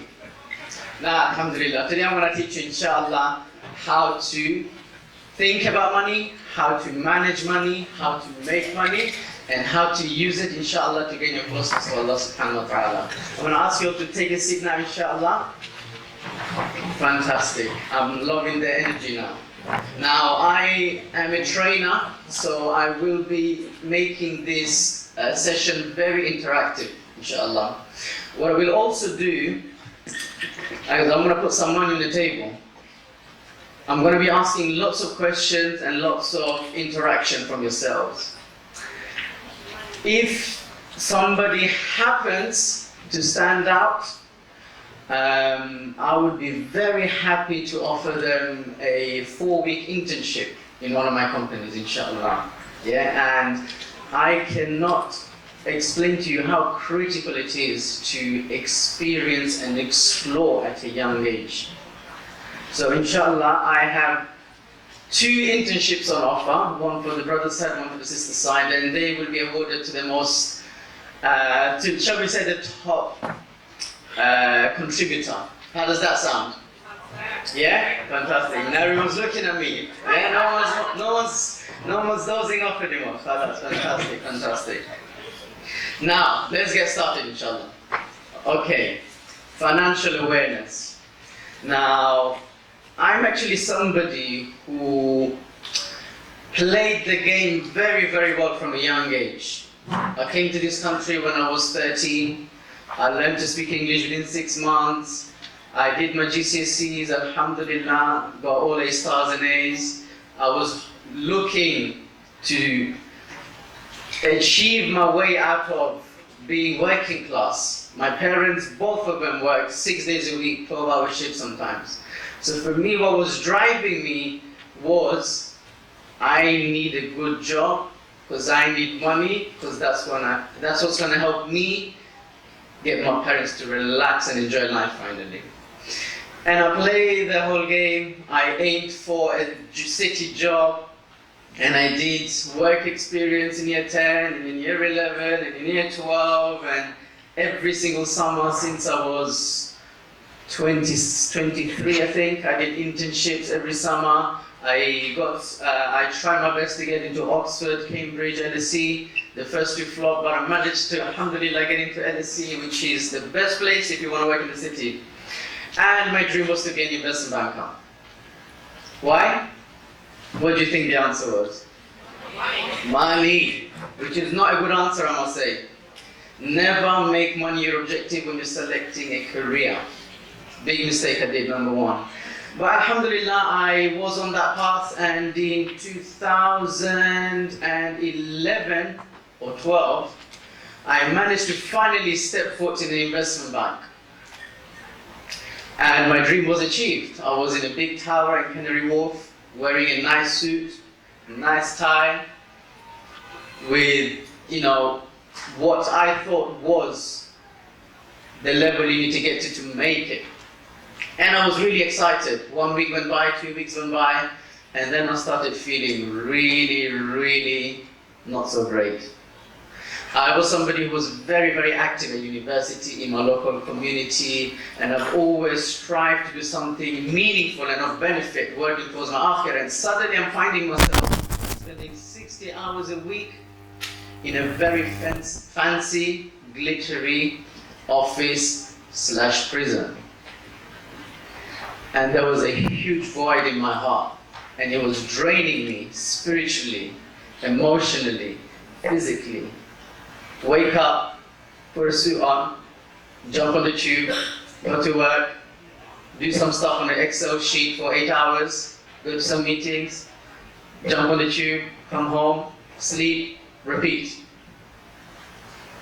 No one told me when I was 15 and I had this dream that this is the actual reality of what that dream means. Yes, I was making good money at a very young age, but that money suddenly wasn't as attractive anymore. So, I don't want to go into my personal story, because then we won't have enough time to go through the bits. I wrote 9 important things that I wanted to share with you today. But I will start with a question. What is the most precious thing that we all own? Remember the internships? Yeah, life was announced. Fantastic, brother. Time. Who agrees? Who disagrees? Who disagrees? What else do you think is more important than time? Religion. Okay. What else do we have? Another hand at the back there, sister? Yeah? Yeah. Faith in Allah and religion. Fantastic. We have a couple of hands over there, mashallah. Yeah? Family. Your soul. Your soul. Okay, we're going philosophical here today. I can't handle this. I can't wait to talk about money. Right, this is just behind the pillar. Life. Okay. If you don't have time, you don't have faith, you don't have family, you don't have iman. Time really is the most precious thing that we have. People say time is money. That's a lie. Time is way more precious than money. Because if you lose £1 today, you can find another one. You can replace it. You can work for it, you can borrow it, you can ask a friend. If you lose a minute or an hour, you will never ever be able to get it back. Ever. This is a very, very important realization that we, especially we as Muslims who know what our purpose is and to whom we need to return with something to show for, we really need to understand this at a very, very young age. Every minute counts. And every minute we should try and use to achieve our mission. What's the mission? Do we know what the mission is? The only mission we have, yes, Imran?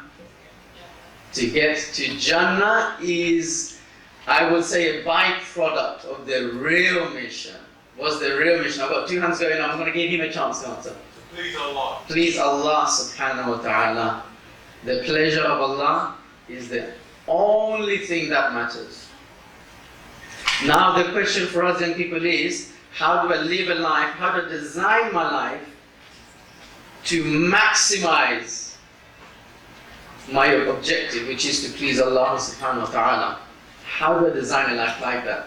Should I be a teacher? Should I be a doctor? Should I be a charity worker? Should I make loads and loads of money in the city and then give it all away? Which was my plan. But it's a flawed plan because I don't really know. Because if I even have 3 years to live or 30 years to live, that's a very dangerous plan. I need to maximize my purpose today. Today. And the answer to that question, what should I do with my life, is a very personal question. And it all depends on what is your unique gift that Allah subhanahu wa ta'ala has given you. And then you use that, and you use something that you're passionate about, and you channel it towards benefiting people. It doesn't have to be Muslims, it could be mankind and humanity, it could be the planet, it could be animals, it could be anything that Allah subhanahu wa ta'ala would be pleased with. Right, so I'm actually very off script right now. So I need to go back to my script. So, time is the most important thing that we all have. So does it make sense to sell your time for £10 an hour? My first job, I think I got £3.50 an hour. Does it make sense to sell your time?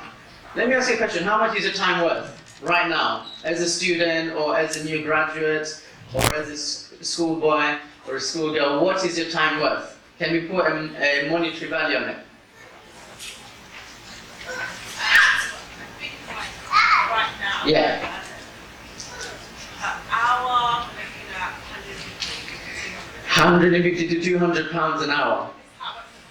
This is how much the client pays, and how much do you get in your pocket after you've given that 1 hour? Goodness. My main point is the whole system, an idea of I give you my time, you give me money.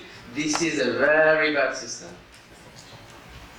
This is a scam, and we all fall for it. We all want that 40k salary. We all want that 80k salary. But what we don't realize is that our 1 year of work and 1 year of life is worth so much more. So what do we do? What we must do is break that relationship between time and money. And there's only one way to do that. And that is through business.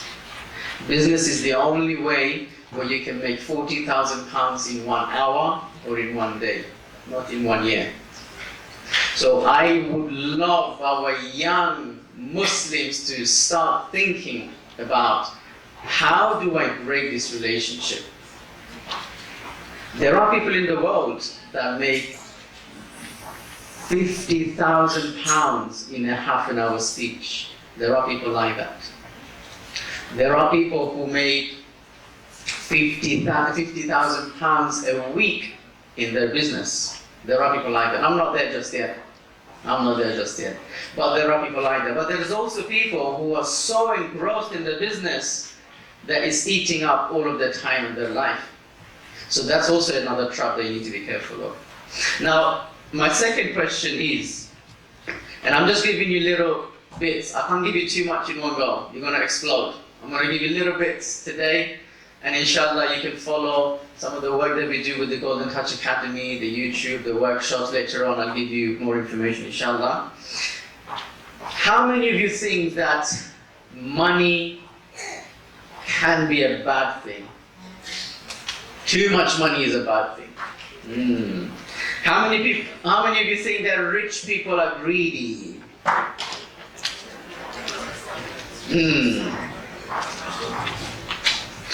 How many of you think that money can be bad for your iman?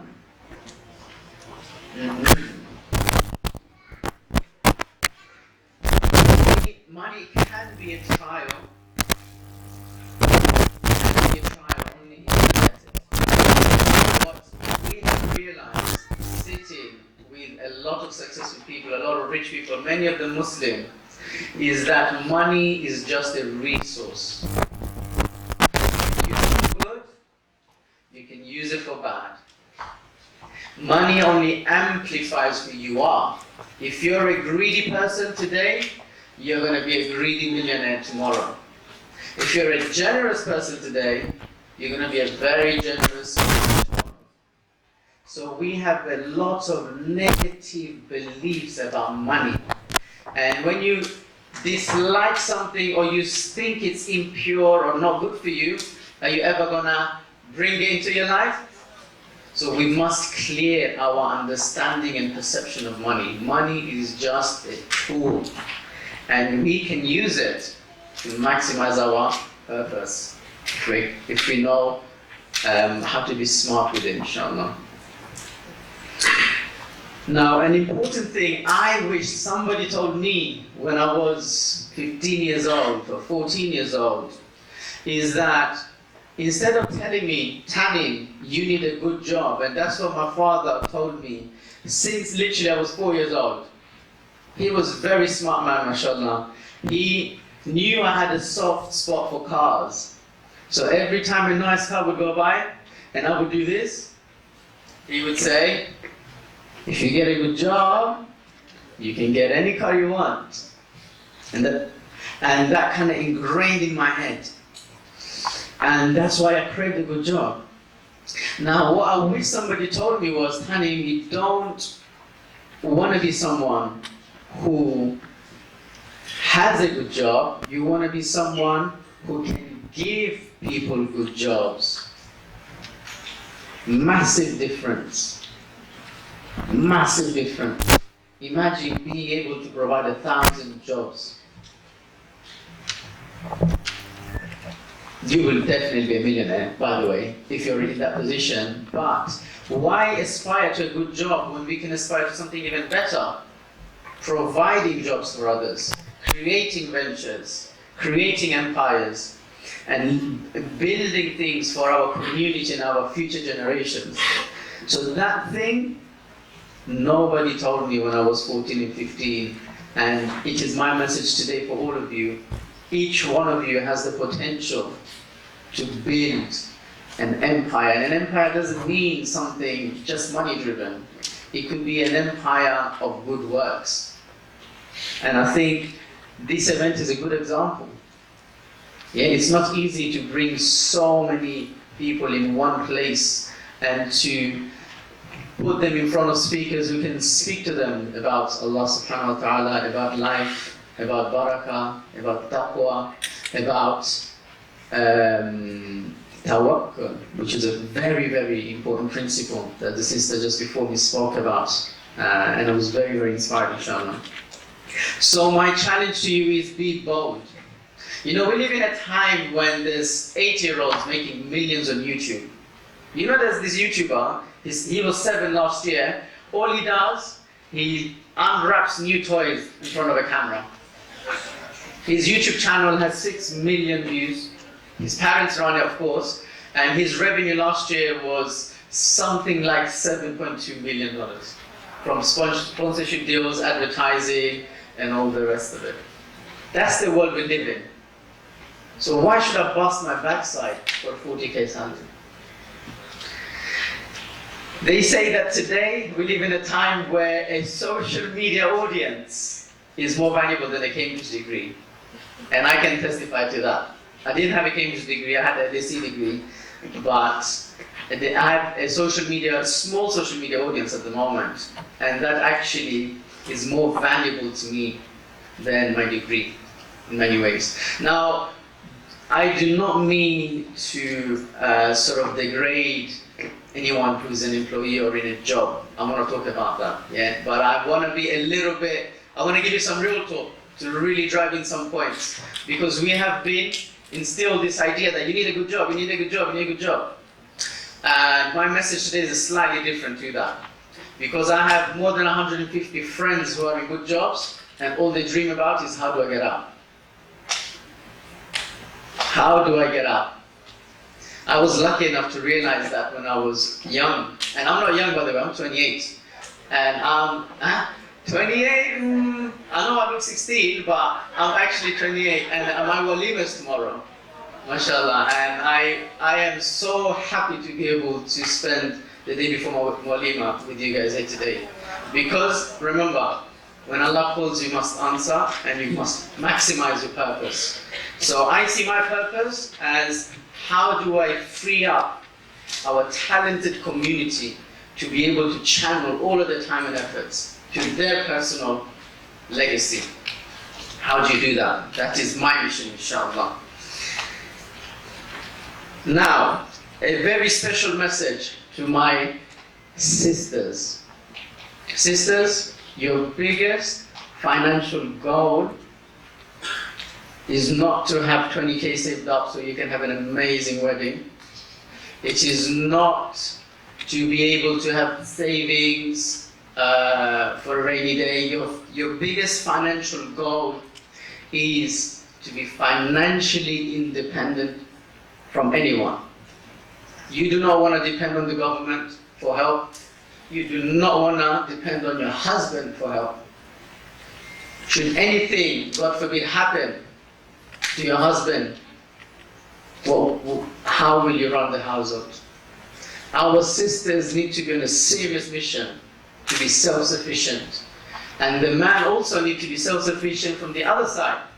Should something happen, God forbid, to your wife, will you be stuck? Or will the household still run? Will your family unit still run? We need to strengthen our family units financially as well, inshallah. And sisters, it's imperative to become financially independent. And what the first step to do that is to start learning about finance, to start learning about money, to start learning about investments, to start learning about assets, to start learning about liabilities, to start learning about how to manage money and grow money, and to start saving from today. Doesn't matter how young you are, start saving and investing, inshallah. Same thing from the young ones on this side. Yeah, we need to be fantastic. I will be done. I will be done. We need to start becoming very smart with money, inshallah. And again, that's work that I'm currently involved in, trying to distill, because the sad thing is for us Muslims, a lot of the money talk out there involves interest. It involves mortgages, it involves bonds, it involves credits, this, that, leverage. So we need to navigate more carefully, inshallah. So those of you who want more help on that side, definitely keep in touch with me, inshallah. One good question I was asked when I was 15 years old was, Tanim, do you want to live to work, or do you want to work so that you can live? And I was like, whoa, hold on. It's simple, but it's not simple. Do you want to wake up every day and go to work just so that you can pay your bills and put food on the table? Or do you want to go to work so that you can actually have somewhat of a life that you can enjoy, that you can give to your family? Most of us, sadly, especially in London, we're just paying bills. We're just paying bills. And the question, the good news is there's nothing wrong with that. Because there's a way to approach work in a way that it doesn't feel like work. If you love what you do, you will never work a day in your life. If you love what you do, it does not feel like work. Does anyone know someone who absolutely loves the work that they do? Whether it is charity work, employment or business, do you know someone who loves what they do? MashaAllah. Can you share with us who that person is and what they do? Or is that yourself? Oh, no, it's somebody. Someone else? Who is it? raising those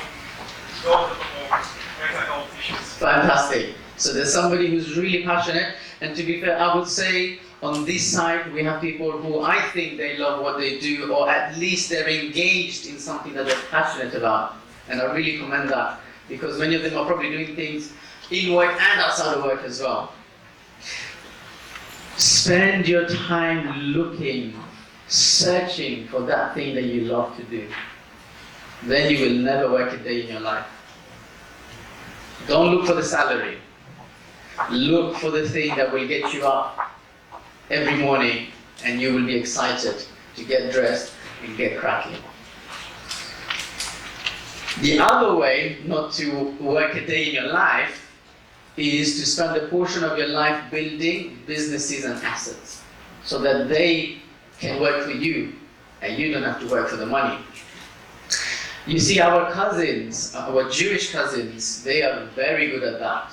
They are asset owners, they are business owners. The money comes automatically in their bank account at the end of every month. They don't need to go anywhere. They can stay at home all day. And they can focus on their community's problems and issues, and they can further their cause. That's where I would love our community to reach, inshallah, very, very soon. It's very doable in today's day and age, inshallah. But we must build businesses and assets in a halal way. In a halal way. But with Allah's tawfiq, everything is possible. Few more things I will say before I leave, and these are all nuggets. I can speak about each one of these for hours, but we do not have the luxury of that. I've got to get married tomorrow. Yeah? The best jobs are the ones where you get paid double. What do I mean by that? Yes, brother, you go first and then I'm going to go to you. The brother in the Nike top, mashallah. Yeah. First, you get paid to do your job, and your job is doing MashaAllah, spot on. You get paid in here and you get paid in the akhirah. Can you give me some examples of these type of jobs? Let's shout them out. Shout them out. Doctor, teacher, cleaner. Cleaner, yes. The reward in sorry? Chef. Feeding people, of course. Imam, of course. Lawyer, of course. And, for as long as you're helping innocent people. Lawyer. What about an accountant? Huh? You see, any job can pay dividends in the akhirah if you have the right intention. If the intention is right, he can pay dividends in the akhirah. A friend of mine who's a very successful accountant, he does free accounting for a lot of NGOs and organizations and consulting and all that stuff. He gives up his time for free. He gets very good money in his day job, and then he uses that knowledge and expertise to help good organizations or doing good work. So in every single job there is potential to get paid twice. Some are better than others, of course, it's easier. You know, if you're somebody who's involved in mental health, you're every minute you're there. Whether you have the intention for akhirah or not, you are getting rewarded double because you are helping people. And Allah subhanahu wa ta'ala said that the best of you are those who benefit others. So now our question is, how do I benefit as many people as possible? And what do I benefit them with? That is your question to answer, not should I be an engineer or should I be an accountant? Which one pays more? Developers make good money nowadays, by the way. No. You're not supposed to get excited by that. You guys fell for it. You guys fell for it. Last thing I will say, inshallah. Allah subhanahu wa ta'ala is and always will be the owner of the infinite treasury. So what that means is that every penny that comes in your pocket actually belongs to Him. And every penny that will ever come in your pocket has already been decided by Him, subhanahu wa ta'ala. So it doesn't matter whether you work for UBS or Islamic Relief or NHS or you do your own business. What is due for you, you will never miss. It must come before you depart this planet. It will come and it must come. So that should give us courage to do something different, inshallah. To know that Allah subhanahu wa ta'ala, the owner of all treasures, has our back. And it is His responsibility to provide for us, for as long as we work with sincerity. Because He is the owner of all treasure, and all the treasury, and all the money, we must never ever do anything haram in order to get more money. Be very, very careful. In fact, in my personal experience, when I say no to something haram, Allah opens 10 halal doors for me. I got through 5 years of uni without a single penny of student loans. I had no idea how I was going to do it. I just raised my hands and said, Allah, I'm going to go for it. And that's where all the internships came from. That's where a lot of other things came from. Business came from that. A lot of things came from that. Had I not said no to that, all those years ago, I would not be here in front of you talking about business and money and financial awareness and all these things. So please, very important message, there's a lot of haram around us. Financial and non-financial. When you say no to it, and you trust in Allah subhanahu wa ta'ala, He will open doors that you cannot even imagine. So all of us here today, inshallah, let's make intention to get on the property ladder, inshallah, one day without any mortgage. And if you want to know how, of course we can discuss that, but this should be intention that we make from a young age. أقول قولي هذا وأستغفر الله العظيم. جزاكم الله خيرا. السلام عليكم ورحمة الله وبركاته. وعليكم السلام ورحمة الله وبركاته. Takbir. Takbir. Takbir. Come on guys, loud. Are we not inspired? Are we not? They're waiting for that. I'm sure you're coming there. Everything with money, we're all feel inspired anyway. But jazakallah for that inspirational lecture. May Allah continue to guide you. And may Allah continue to make you a symbol for the Ummah, inshallah. We're going to take a few questions. We don't have too much time. We're going to take like 2 or 3 questions. If you have questions for our brother, please. Any questions in the audience? Inshallah. And I must not forget about the internships as well. It's going to be a tough one. It's going to be a tough one. Inshallah. Go ahead, sir. Wa alaikum salam. When you were giving your speech, you mentioned something about you said with student finance. I just want to clarify that further. Do you think that is around from your perspective? See, there's currently, when I did university, I was the last batch to do, when fees were £3,000 a month. And if you work for a year before uni, you can probably save up enough, and that's what I did, to not need any loans. And also a little bit of finance, grants, helps and bursaries helps. Now, I'm not in a position to say to you that getting a student loan today, and I'm looking just for the fees, not maintenance and all that, just to pay for the fees. I cannot say to you that that is haram and you must not touch it. There is a difference of opinion on this. There are scholars who say that because it's a necessity, we should go for it. There are people who say that there are other ways. We just have to be a little bit more courageous and a little bit more organized amongst us. Now, if you are someone who has a student loan, my advice is basically try to clear it as quickly as you can, bi-idhnillah, and make intention. But I don't want to say to anyone here today that, you know, it's haram, you need to stop it. It is a very challenging thing for us. And in fact, we should be now starting to save up for our children. I've started saving for my children's fees now, and I'm not even married. That's kind of the preparation we need to take if we're serious about avoiding haram. But if you're in that situation, I don't want you to feel terrible about it, but I would urge you to clear it as much as you can, as quickly as you can, inshallah, because it is market rate interest that you're paying.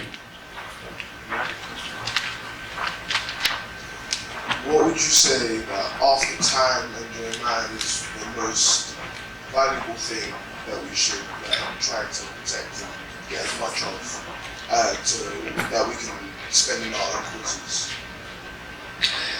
The most valuable thing at a young age is investing in yourself. Self-education. Self-education is absolutely critical. learning about the real world, doing different businesses, learning skills, reading books, learning about how the world works, how money works. Very, very crucial is investing in yourself. And that's where I spent 3 years of my life working for others just to learn how business works, so that I can be ready to build my own stuff one day. I read 3 books every single month. So I have a separate bank account for education, and it's about 2 to 3K a year I spend on education. Very, very, very important. Self-education is very important, and inshallah we can speak about that on a one-to-one as well, about education. Since you're talking about financial awareness, at what age did you start saving for your future and business? As early as you can, really. As early as you can. And in fact, if I was in your shoes, I would save so that I can invest in my education, not invest in assets or businesses. You need to learn before you earn. Very, very, very important. Learn before you earn. You want to make money trading, you got to spend 3 months learning everything about trading. Find someone who trades and stalk them, shadow them, tell them to beg them to teach everything that they know. You want to be in property? Find someone who's very successful in property, find the best books about property, and then learn everything there is to learn. So, young brothers and sisters, save your money to invest in yourself. That is going to give you returns beyond comprehension. That's compound, incredible, very, very important. Okay. Yeah, sorry, due to time, we're going to take one more question from the sister. Inshallah, if our brother is around after Salat to Zoo, we're going to get him to ask more questions. But again, you can contact him. We can get his contact details and provide it to you. You can contact him after the event. And inshallah, I'm sure, even out of his busy schedule, he's going to try and accommodate every question. Absolutely. My question is to do with if you have any recommendations or resources and places to learn more about improving our finance, but also in an Islamic way, because I know on the internet there's literally a plethora of YouTube videos, there are books to read all this or that about these massive concepts such as investing, different things that get on the property line as you mentioned. But all these things can be done in an Islamic way, and obviously also in the other ways. How do we improve our knowledge about these things such as also in Islamic? That is an amazing question because it allows me to talk about my YouTube channel. So that very problem you described is essentially what I'm trying to fill now. Having experienced both sides, I'm now trying to fill that gap and to provide financial education with the Islamic lens. So, those of you who do like watching YouTube videos, the YouTube channel is called Golden Touch Academy. Allahu Akbar, Allahu Akbar. Allah.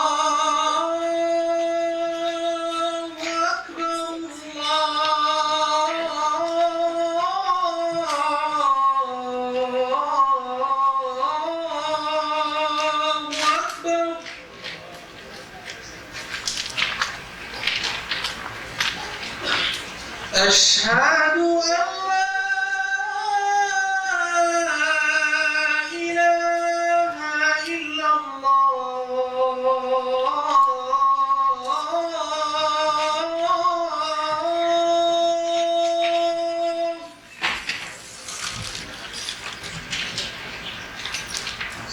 أشهد أن لا إله إلا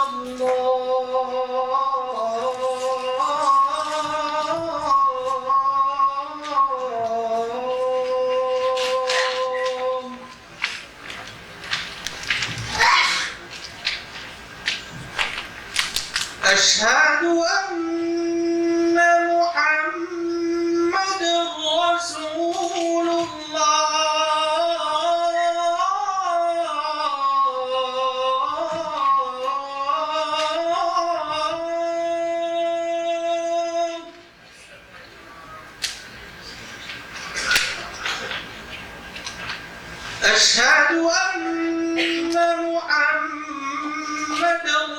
رسول الله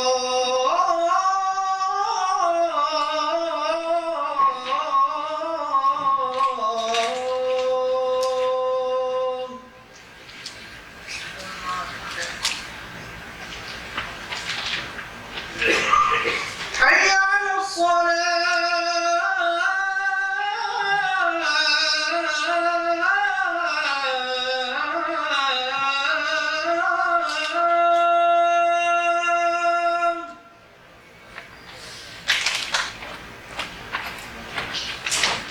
حي على الصلاة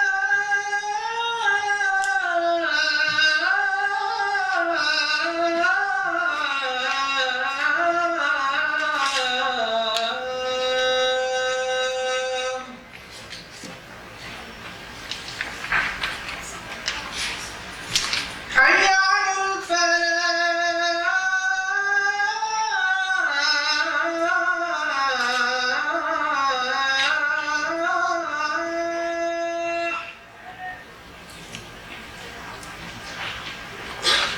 حي على الفلاح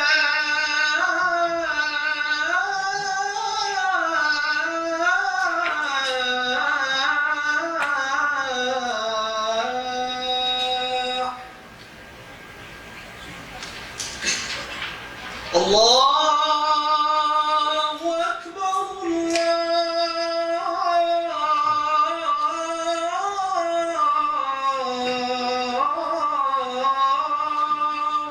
أكبر لا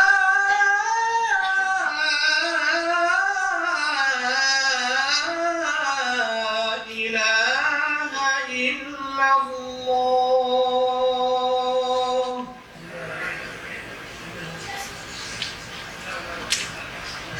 Takbir.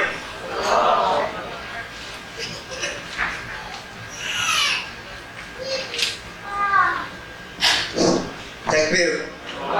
Takbir. Takbir. Come on, louder guys, come on, you should feel inspired. This is money we're talking about. Come on. Well, alhamdulillah, once again, unfortunately, as I said, we do not have that, as you said, they've called the adab for Zoom. So, for those of us that are just joining us, you can see the fire exit down that way, as well as two exits behind us. There are toilets down there for female and here for male. But for the wood, there are wood facilities downstairs that we're gonna go offer our Salatul Zuhr now, inshallah. Our keynote speaker for today is here, and we're gonna come back to that after Salatul Zuhr. After our Zuhr, we go pray Salatul Zuhr, then we come back straight away, and we're gonna be start lunch, inshallah, while the lecture is going on. I believe that, I've been opportunity to listen to him, and he's a very eloquent speaker, and I'm sure we're gonna be inspired to sit there. So, inshallah, we're gonna take a break now for Zuhr. So let's make our way down quietly. Preferably, if our brothers can go through that way and sisters go through this way, inshallah. Again, there are people downstairs as well as outside. If you don't know, you can't find your way, please do ask them so you don't get lost, inshallah. Assalamu alaikum wa rahmatullahi wa barakatuh.